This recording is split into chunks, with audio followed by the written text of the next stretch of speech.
ఆంధ్రప్రదేశ్లో పోలింగ్ మరో 6 రోజుల్లో ఉండగా కేంద్ర ఎన్నికల సంఘం ఉన్నతాధికారుల మీద బదిలీల వేటు వేస్తూనే ఉంది.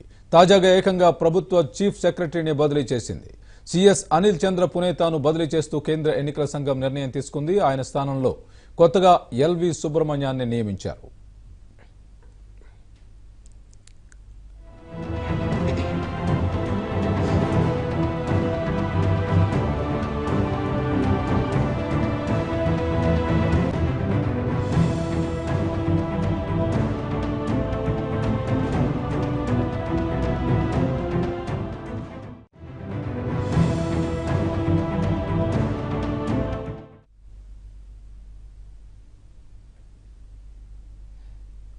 ఏపీసీఎస్ పునేఠా బదిలీపై చంద్రబాబు మండిపడ్డారు.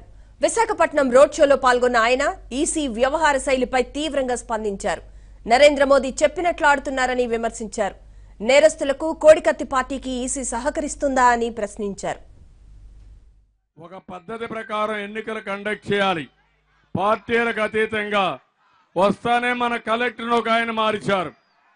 మొన్న 2 ఎస్పీలను మార్చారు. ఇంకో పక్క డీజీ ఇంటెలిజెన్స్ ను మార్చారు. నేను అడుగుతున్నా, ఏం తప్పు చేశారో మార్చండి. ఎందుకు మార్చారు చెప్పాలి. కారణం లేకుండా మార్చారు. ఈ రోజు మళ్ళీ మన చీఫ్ సెక్రటరీని మార్చేశారు. నేను ఒకటే చెప్తున్నా, నేను గవర్నమెంట్ ఉందనుకొని నేను పోరాడడంలా. అపోజిషన్ లో ఉన్నప్పుడు ఏ విధంగా పోరాడతానో అదే విధంగా పోరాడతాను తమ్ముళ్ళు.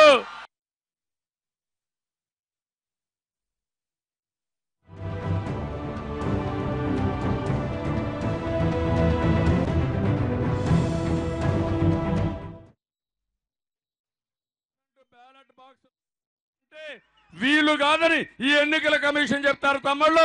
మీరే అర్థం చేసుకోండి. ఆ పని మీరు చెయ్యరు. మా సిఎస్ను మారుస్తారు, డీజీలను మారుస్తారు, ఎస్పీలను మారుస్తారు, కోడి కత్తి పార్టీకి మాత్రం సహకరిస్తారు, నేరస్తులకు సహకరిస్తారు.